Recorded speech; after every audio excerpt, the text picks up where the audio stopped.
Dans la revue de l'actualité économique africaine, les soumissions hebdomadaires dans l'espace UEMOA ont baissé de 1,3%. Ils sont passés de 3 225 milliards en août 2017 à 3 184 milliards en septembre 2017. Selon le journal de l'économie sénégalaise, le montant moyen retenu au terme des adjudications du mois sous revue est ressorti à 3 142,9 milliards en septembre 2017 contre une réalisation de 3 211,8 milliards le mois suivant.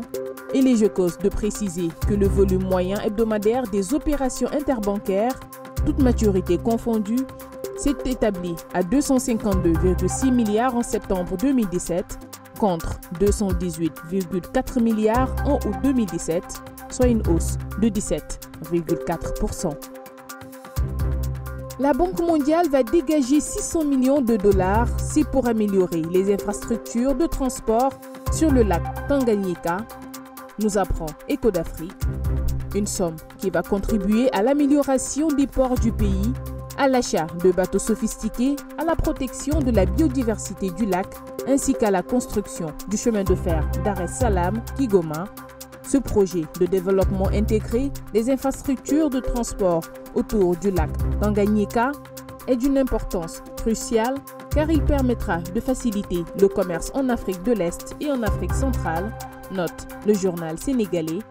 Le lac Tanganyika, plus vaste que la Belgique, fait 673 km de long. 50 millions de personnes vivent sur ses rives. Financial Afrique nous informe de la réduction de la note de la dette du gouvernement nigérian de B1 à B2 par l'agence de notation Moody's. Selon le site, le Nigeria tarde à faire face à sa forte dépendance au pétrole, et cela malgré les récentes améliorations des prix. Ainsi, le pays dépend du pétrole pour 70% des revenus de l'État et 90% des recettes d'exportation. Mais l'absence de réforme laisse les finances du pays exposées à de nouveaux chocs économiques ou financiers, les paiements d'intérêts étant très élevés par rapport aux recettes et au déficit malgré la réduction des dépenses en capital, note le journal économique.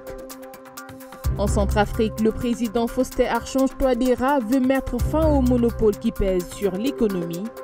Une volonté affirmée lors de l'ouverture des travaux du Forum des investisseurs qu'abrite son pays depuis le 8 novembre 2017.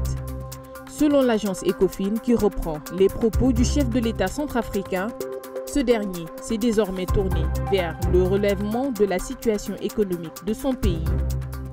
Une ambition pour laquelle il estime que le secteur privé a un rôle essentiel à jouer, mais il souhaite que cette implication des investisseurs s'opère dans le cadre du respect du droit, conclut l'agence Ecofinance. Et nous terminons avec la RDC. Après la publication du calendrier électoral, le gouvernement s'organise pour mobiliser des fonds nécessaires au bon déroulement du processus. Les autorités congolaises entendent faire leur part avec l'aide de la MONUSCO, mais l'argent reste le nerf de la guerre. Il faudra sacrifier, selon le gouvernement, beaucoup de programmes sociaux et beaucoup de frais de fonctionnement du gouvernement pour y parvenir. Une information à lire sur Média Congo.